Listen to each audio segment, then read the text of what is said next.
Assalamualaikum warahmatullahi wabarakatuh. Berjumpa lagi di T Megaster Channel. Semangat pagi selalu dengan pikiran yang positif dan terus berbagi ilmu.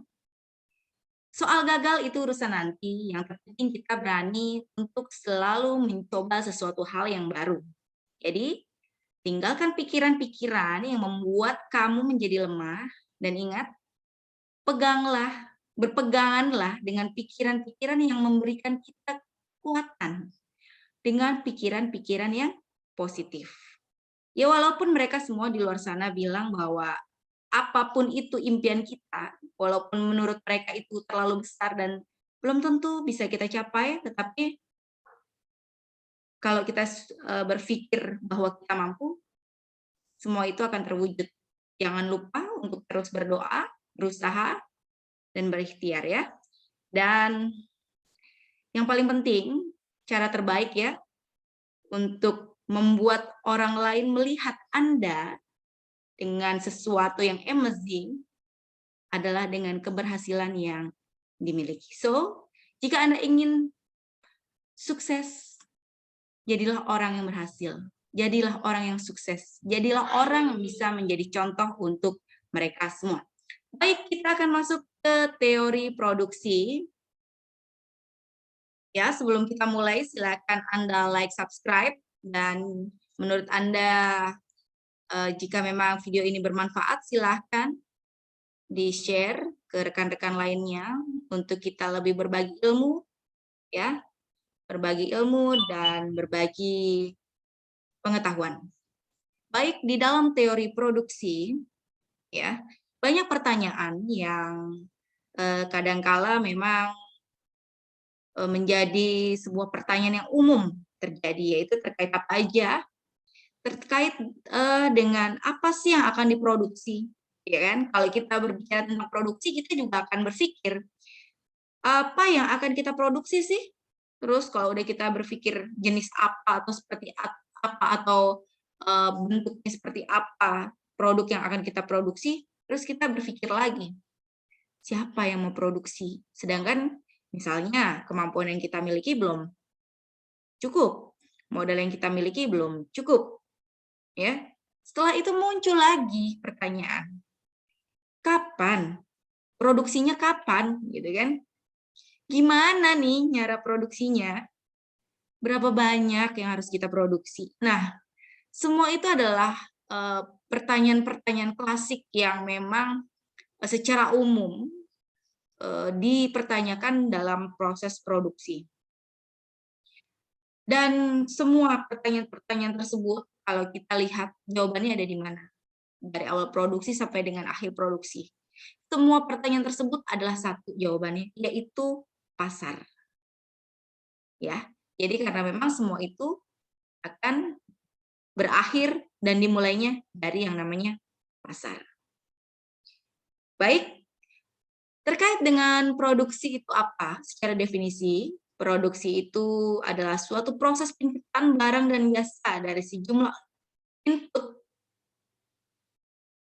ya, dari sejumlah input atau sumber daya seperti tenaga kerja, mesin, peralatan, tanah, bahan baku, dan lain-lain.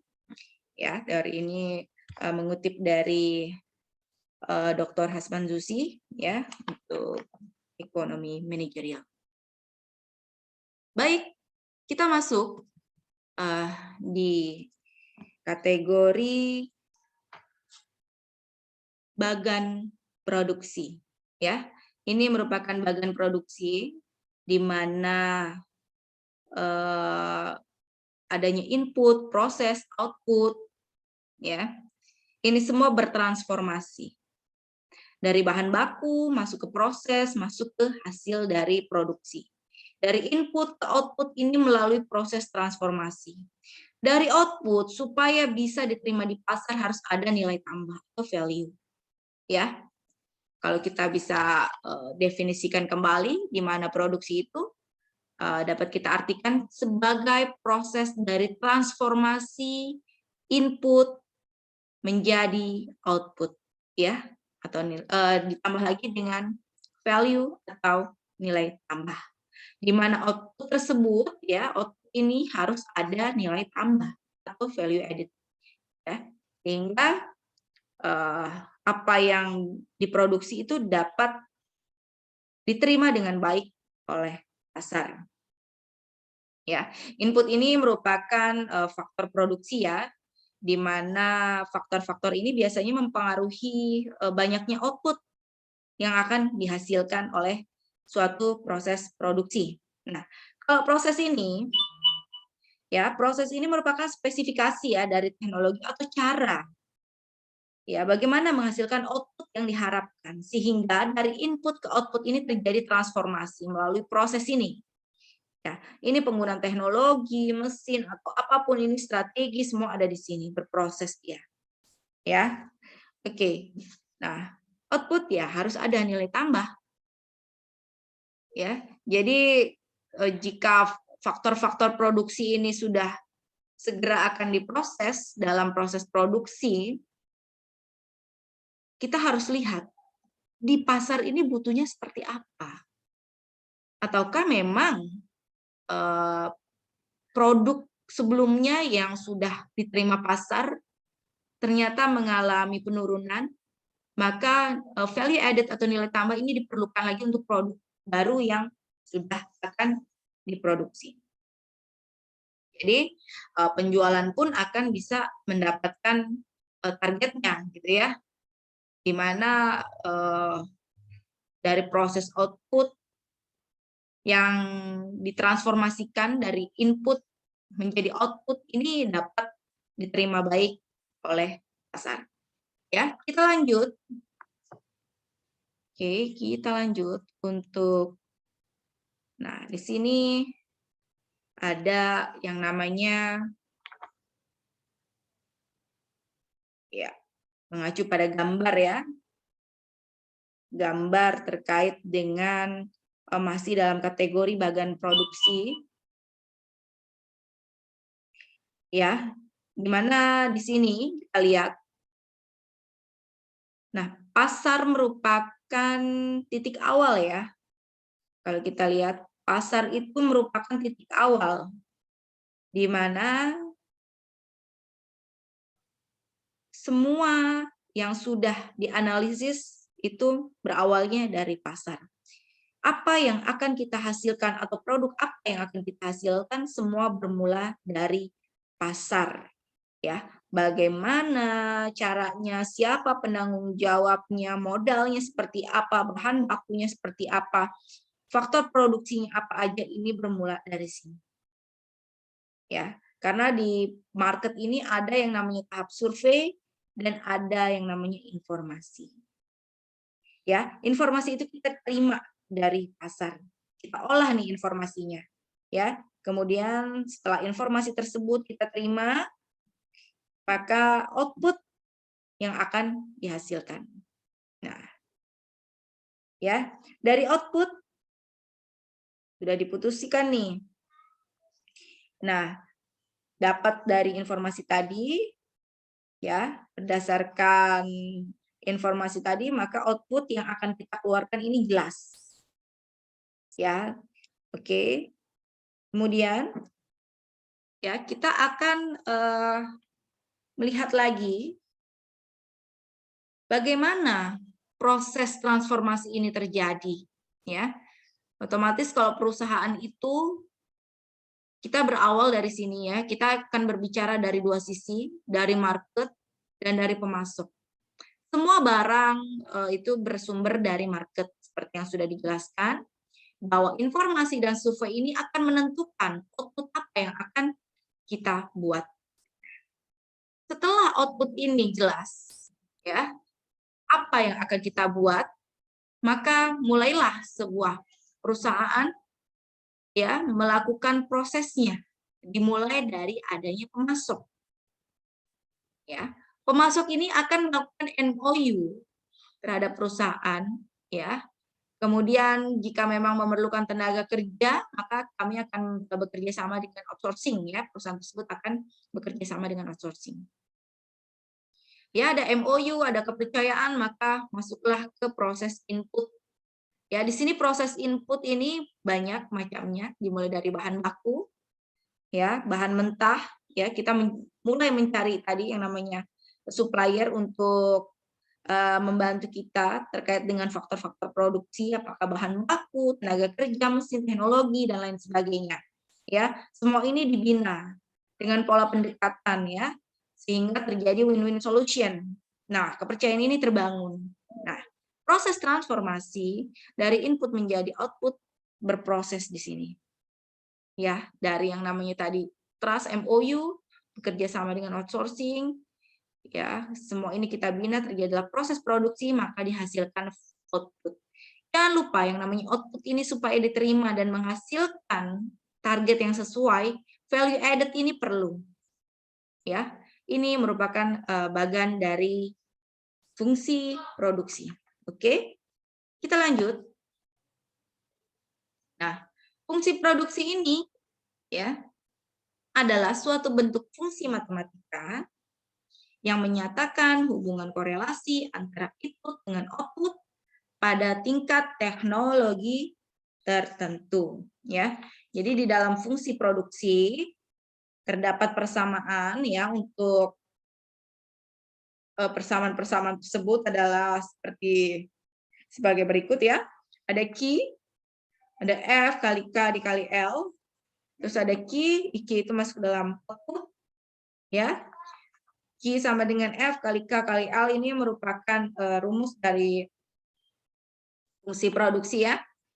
Oke, kita lanjut. Untuk K itu merupakan input capital ya. Kalau L ini merupakan input labor atau tenaga kerja. Oke. Kita masuk lagi. Ya, kita masuk lagi ke terdapat dua jenis input di dalam proses produksi. Kita minimize dulu karena ada ya, ada bagannya lagi. Oke, terdapat dua jenis input di dalam proses produksi, yaitu ada fixed input dan ada variable input. Ya, ada fixed input dan ada variable input. Fixed input dan variable input ini menentukan fungsi produksi, ya. Inilah yang akan menentukan bagaimana tingkat penggunaan kedua input ini, ya, akan menentukan fungsi produksi yang baik. Nah, kemudian dalam menentukan fungsi produksi ini ada yang namanya istilah short run production function, ada long run production function. Jadi ada fungsi produksi jangka pendek dan ada fungsi produksi jangka panjang. Nah, jika kita berbicara terkait dengan fungsi produksi jangka panjang, ada istilah yang kita kenal dengan isoquant, ya, dengan isoquant. Nah, kita akan berbicara tentang short run production function atau kita sebut sebagai fungsi produksi jangka pendek, di mana tahapan produksi yang menyatakan maksimum output ya dihasilkan dari sejumlah input, ya, di mana ada satu input itu yang dianggap tetap atau fix ya. Jadi ini merupakan tahapan produksi yang menyatakan di mana output yang dihasilkan dari sejumlah input, di mana ada salah satu input tersebut yang menjadi fix atau yang tetap ya. Kembali kita berbicara ke long run production atau fungsi produksi jangka panjang, di mana tahapan produksi ini menyatakan maksimum output yang dihasilkan dari semua input yang digunakan itu dapat berubah-ubah ya, karena ini terkait dengan produksi jangka panjang. Jadi kita bisa memperkirakan ya, memperkirakan bagaimana perkembangannya. Ya, kita juga dapat menentukan variabel-variabelnya terkait dengan fungsi produksi tersebut. Nah, isoquant ini adalah suatu kurva ya, yang menyatakan tempat kombinasi dua buah input yang menghasilkan output yang sama. Nah, di mana ISO ini artinya sama, kuan ini artinya kuantitas ya, atau jumlah. Ya, oke. Kita lanjutkan.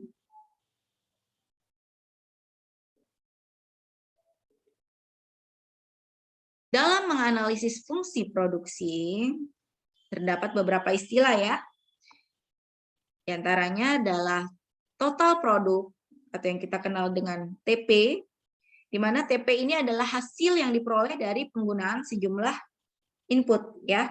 Nah, di dalam TP ini dinyatakan dengan beberapa simbol ya, namun pengertiannya itu tetap sama ya, di mana Q itu adalah quantity, O adalah output, TP adalah total produk ya. Di dalam fungsi produksi ini juga kita kenal dengan yang namanya marginal product atau MP. Ada MP. Ini merupakan besaran perubahan terhadap total produk setiap terjadi perubahan. Dalam tanda kutip, peningkatan. Penggunaan input variabel dengan catatan input lain tidak berubah atau tetap. Ya, ini juga dinyatakan ya dengan simbol di mana MP delta TP per delta input. Oke, kita masuk ke average cost. Di mana average cost ini adalah produk rata-rata yang dihasilkan. Dinyatakan dengan simbol AP sama dengan TP dibagi input. Ya, itu tadi merupakan beberapa istilah yang kita biasa temui dalam menganalisis fungsi produksi. Ada TP, ada MP, dan ada AC atau average cost. Baik, kita masuk ke produktivitas atau average product. Ya, di dalam produktivitas ini digunakan untuk menyatakan ya seberapa baik kontribusi sebuah input terhadap output. Dengan rumus sebagai berikut, produktivitas itu output dibagi input. Ya. Kita masuk ke contoh soal. Ya, kita akan masuk ke contoh soal. Baik, langsung aja nomor 1. 6 orang staf melakukan audit di suatu wilayah. Mereka memproses 800 data dalam seminggu. Masing-masing staf memerlukan waktu 8 jam sehari selama 5 hari kerja 1 minggu. Ya, jadi mereka memerlukan waktu 8 jam sehari selama 5 hari kerja dalam seminggu. Ya. Baik, ditanya berapa produktivitas staf tersebut, ya? Berapa produktivitas staf tersebut? Oke, kita langsung masuk aja ke rumus dari produktivitas, average product. Produktivitas sama dengan output dibagi input, ya. Produktivitas itu sama dengan output dibagi input. Outputnya itu apa? Output itu adalah data ya, terkait dengan datanya. Datanya berapa? Sebesar 800 data dalam 1 minggu. Oke. Dalam 1 minggu. Baik, kita masuk lagi. Ya, kita sini 10 ya. Baik. Data itu 800 data, inputnya itu apa aja? Ada 10 orang staff, ya, dikalikan 8 jam waktu kerja, tadi dikalikan 5 hari kerja. Ya, ini 10 orang staff masuk dalam input ya, 8 jam sehari, 5 hari ya, 5 hari kerja. Ini masuk dalam input.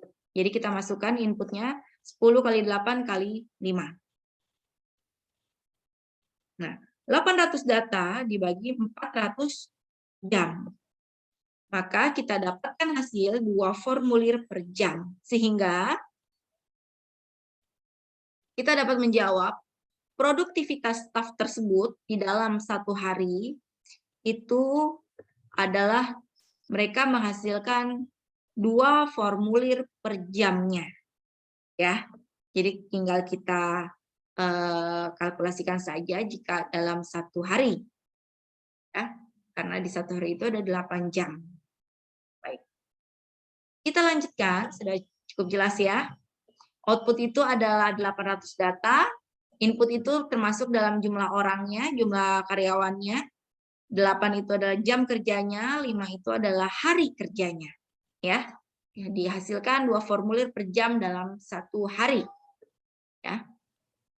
Per jamnya itu dapat 2 formulir, dalam 1 hari itu berarti 8 jam kerja. 2 kali 8 itu berarti 16 formulir per hari.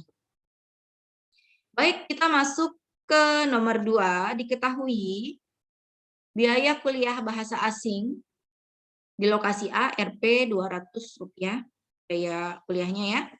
1 kelas ruang untuk mata kuliah itu ada 2 SKS. Di dalam 1 kelas itu ada 20 mahasiswa. Gaji pengajarnya berapa? Sebesar 2.000 per kelas. Biaya buku ya, di sini ada biaya buku itu ada Rp50 per mahasiswa per kelas ya. Ada lagi yang namanya biaya overhead cost. 1.000 per kelas. Pengajar rata-rata bekerja 14 jam seminggu untuk 16 minggu tatap muka. Ya, rata-rata mereka bekerjanya adalah 14 jam seminggu untuk 16 minggu tatap muka. Berapa multifaktor produksi untuk mata kuliah ini? Baik, kita langsung jawab.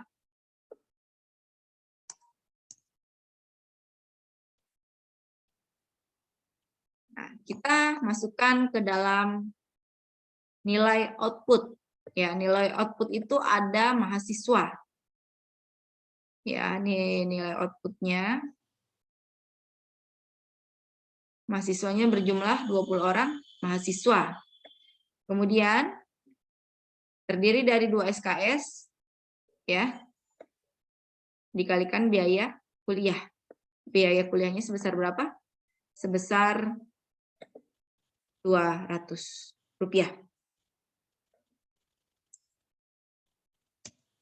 Oke. Nah, maka nilai output dihasilkan sebesar 20, kita kalikan 2 SKS dikalikan 200, hasilnya adalah 8.000 per kelas. Ya, Rp 8.000 per kelas. Ini adalah nilai output.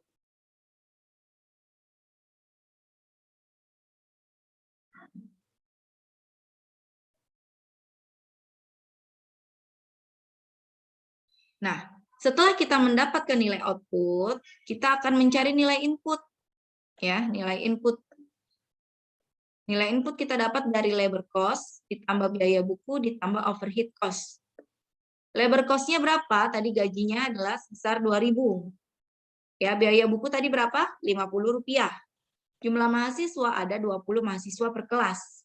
Ya, ditambah ada lagi overhead cost itu sebesar 1.000. Maka nilai inputnya adalah Rp4.000 per kelas. Nah, setelah nilai output dan nilai input kita dapatkan, maka kita akan dapat mencari multi-factor productivity, di mana output dibagi input. Ya, di mana nilai output itu adalah 8.000, ya, di sini nilai output 8.000 dibagi nilai input 4.000. Ini adalah nilai input 4.000. Dihasilkan 2, ya. Jadi untuk nilai multifaktor produksi atau multifaktor productivity ini sebesar 2. Ya. Oke. Penghitungan angka produktivitas tidak selalu hanya ditunjukkan kepada satu input saja. Sebaliknya, dapat juga dilakukan untuk beberapa input atau disebut juga multi-factor productivity atau MP. Ya, jadi tidak hanya dari satu input, tetapi dari beberapa input. Nah, ini dari beberapa input itu ada labor cost, biaya buku, overhead ya. Jadi tidak hanya dari satu input. Maka itulah yang kita sebut dengan multi-factor productivity karena dia terdiri dari beberapa input. Ya. Oke, untuk nomor 2 kita untuk yang B, berapa produktivitas pengajar tersebut? Kita cari productivity itu output dibagi input. Ya. Outputnya tadi ada 8.000. 8.000. Ya. Untuk input itu ada 14 jam. 14 jam ini kalau kita balik lagi ke soal, pengajar rata-rata bekerja 14 jam seminggu untuk 16 minggu. Oke. Masuk ke sini 14 jam per minggu untuk 16 minggu. Dihasilkanlah sebanyak 224 jam. Jadi output dibagi input hasilnya adalah Rp35,7 per jam. Ini adalah nilai produktivitas dari pekerja tersebut atau pengajar tersebut. Ya, cukup jelas ya untuk productivity kita mempelajari tentang bagaimana mencari output, input, dan multifaktor productivity. Baik, silakan Anda kerjakan untuk latihan soal berikut. Ya, untuk latihan soal berikut. Untuk menambah wawasan Anda dan berlatih. Ya, untuk berlatih mengerjakan, silakan. Ada 2 soal di sini. Ya, baik. Silakan jika ada yang mau share atau berbagi ilmu, silakan di komen. Dan tetap berbagi pengetahuan, silakan di-share ke rekan-rekan lainnya. Sampai sekian. Terima kasih Anda telah menyimak dengan baik ya video kali ini. Dan sampai jumpa di pembelajaran berikutnya. Salam super buat Anda semua. Terima kasih, ditutup dengan mengucapkan hamdalah, alhamdulillah, wassalamualaikum warahmatullahi wabarakatuh. Semangat pagi, sampai jumpa di video selanjutnya. Tetap semangat buat Anda semua.